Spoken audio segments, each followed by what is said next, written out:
Bonjour, dans cette cinquième vidéo, on va s'intéresser cette fois à la question des espaces fragiles, la fragilité des espaces que sont les mers et les océans. Premier problème que connaissent les mers et les océans sont d'abord la surexploitation et les accidents. Les ressources en mer sont très convoitées et parfois surexploitées. C'est le cas des ressources halieutiques. On parle de surexploitation quand on prélève dans le milieu trop d'éléments, si bien que la ressource ne peut se renouveler. On parle donc de surpêche, car la pêche est excessive et entraîne la mise en danger de nombreuses espèces qui ne peuvent se renouveler, on l'a dit. Les États tentent alors de limiter l'impact de la surpêche en limitant la prise de certaines espèces, ou alors en fixant des quotas de pêche. Pour l'instant, la pêche au niveau mondial est en augmentation constante, en termes de tonnage. Donc on a une menace qui n'est clairement pas enrayée ici. Autre élément, on a aussi des accidents. Des accidents qui peuvent être extrêmement nombreux lors de l'extraction, mais aussi lors du transport de pétrole, provoquant parfois des marées noires qui ont à la fois un impact sur le milieu, sur la faune et sur la flore, mais également sur les activités humaines. On pense par exemple au tourisme.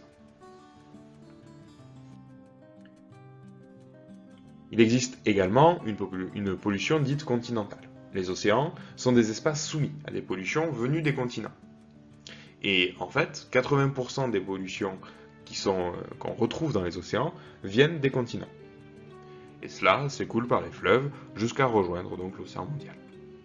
Ces pollutions ont un impact sur la faune, avec la destruction des habitats, l'ingestion par les poissons notamment, et donc ça rentre dans la chaîne alimentaire, et sur les activités humaines, le tourisme, la navigation sont aussi impactés par ces pollutions.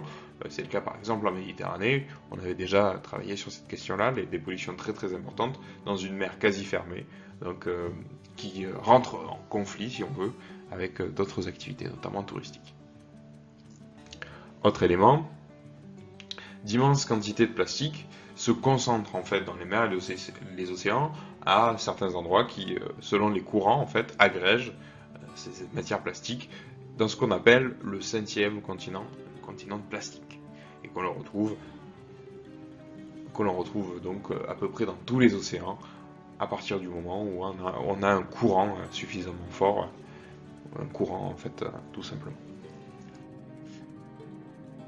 Autre élément, les océans donc sont à la base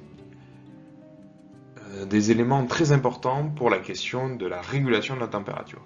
Si par exemple en Europe nous avons un climat qui est relativement doux et qui en hiver notamment et en été, c'est en grande partie dû à un courant qu'on appelle le Gulf Stream et qui permet une régulation des températures.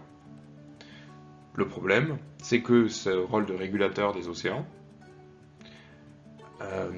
est mis à mal, si on veut, mis à mal par le réchauffement climatique, le réchauffement des mers, qui va perturber ces courants et donc qui va influer finalement sur la température et la régulation de la température des continents.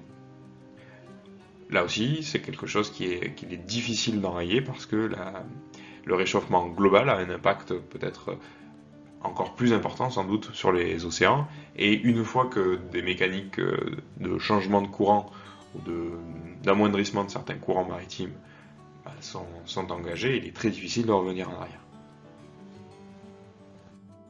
En résumé, les mers et les océans subissent tout d'abord la surexploitation des ressources et les accidents. Cela entraîne des pollutions certes qui sont liées aux activités maritimes, mais en grande partie surtout liées à des activités continentales.